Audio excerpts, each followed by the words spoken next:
of FIFA officials and the local organizing committee.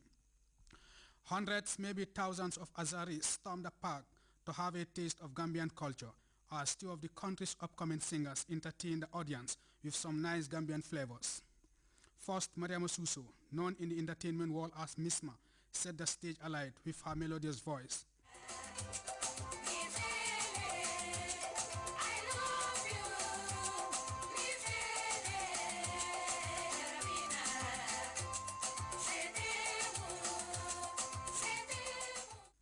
And then Amina Conte.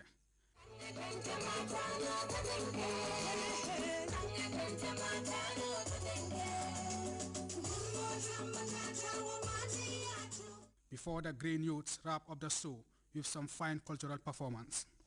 It was a moment of spectacular ambience bringing together people of diverse races and cultures from different parts of the world, brought about by the beautiful game of football and made possible by the Baby Scorpions qualification to the World Junior Championship. The beauty of Gambian culture is hard to resist the world over, and for these people, it was a lifetime experience that will linger in their minds for ages. I feel very good things. It is nice for us. You are coming here and we enjoy together. Yes. You like Gambian music? Of course, your music very good. This concert is very beautiful and we enjoy here, and our quest enjoys here. You like Gambian music? I love Gambia. You love Gambia? Very, yeah. Yeah, thank you very much. How do you feel about the concert? It's amazing. Okay. Yeah.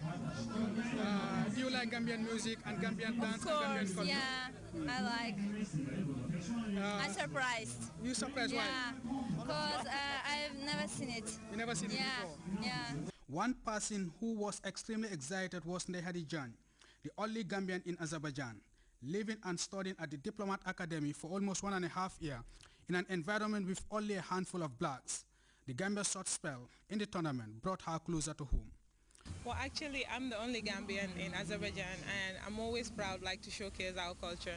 I usually start from my university. Like every year, we do like a cultural program, and I did one about Gambia, and they really liked it because I showed Gambian video, cuisine, and stuff. And with this FIFA, I think it's very important that as far as the supporters came all the way here to show also the general public of Azerbaijan what Gambia really is about, because we are about fun, and our culture also is in our dance and our music. So it's very important that we share this with them as well. This shows how important it is for countries like the Gambia to qualify for such major sporting events. The participation alone comes along with other benefits.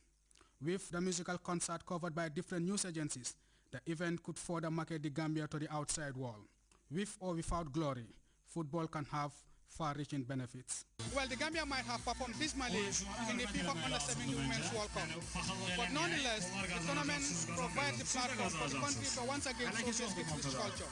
And as you can see, there are probably hundreds or thousands of Azerbaijanis here at the Boulevard Park in downtown Baku to witness the rich Gambian culture, which has been demonstrated here by two of the country's upcoming singers in Amina Conte and Misma, as well as the Green Youths of the country.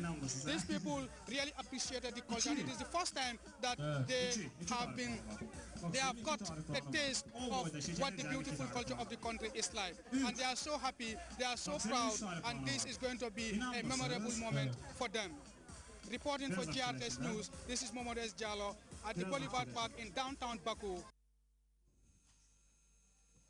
Well, we're going to take a very short break now. When we come back, we'll take a look at more news. Stay with GRTS.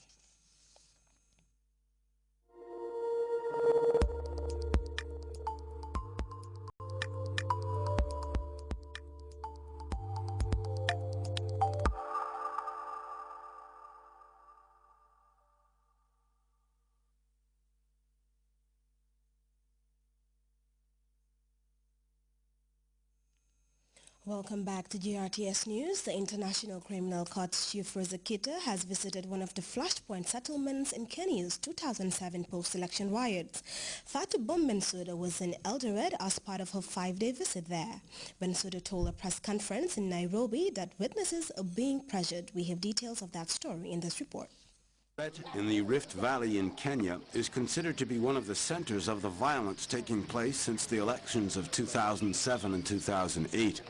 At the time, young people in the opposition were furious with the results of the election.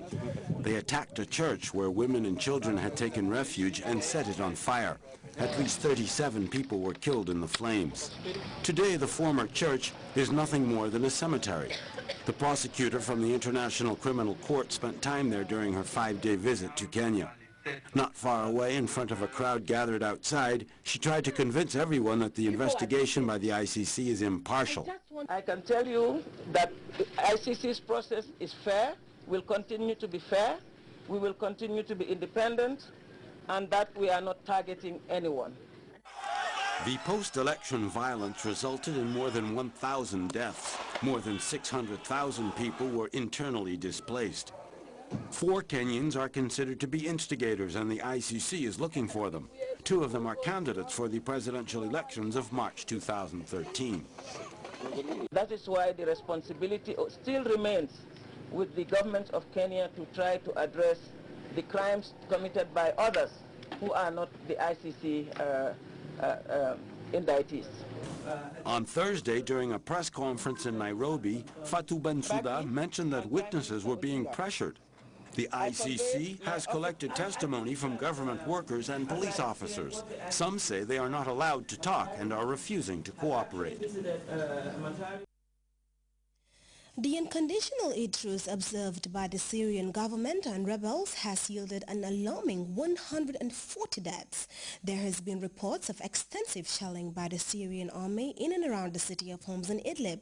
Meanwhile, rebel fighters in Haram have been advancing in government-held areas, and reports say a number of government troops have been captured. We have details in this report. A 4-day conditional ceasefire in Syria has failed. The Syrian army is shelling different parts of the country, including here in Haram, close to the border with Turkey. Both the rebels and the army said they would observe the truce only if the other side held their fire. Rebel fighters in Haram have captured a number of Syrian army soldiers. No one will hurt you. You can give your identity papers to the judge. If you're listed as a criminal, you will be sent to court. If you're innocent, you will be returned safely to your families. More than 150 people were killed Saturday, according to a human rights watchdog. There is fighting in Damascus, Aleppo, Homs, Idlib and other cities.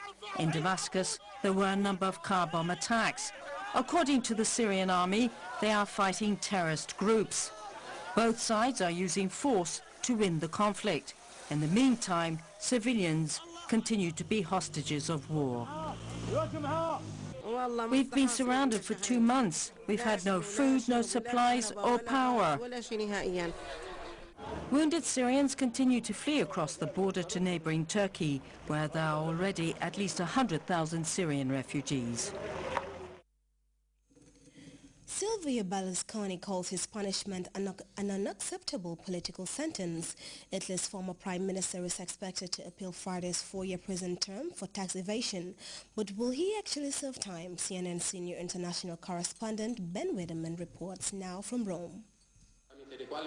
The writing on the wall says the law is equal for all, but as the judge in a Milan courthouse reads out the sentence in the tax fraud trial of former Italian Prime Minister and media magnate Silvio Berlusconi, it was clear the law won't come down too hard on this most flamboyant of men. He was sentenced to 4 years in prison. With the appeals process, Italy's short statute of limitations, Berlusconi's advanced age, 76, and other legal loopholes, most analysts here believe jail time is highly unlikely. In a phone interview with Italian television, Berlusconi insisted the charges were politically motivated.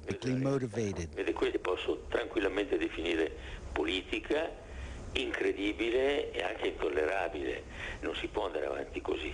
E la prova provata, direi la conferma di un vero e proprio accanimento giudiziario e dell'uso della giustizia a fini di lotta politica. He's made similar allegations in the past, having been the subject of dozens of legal cases, but he always managed to avoid conviction.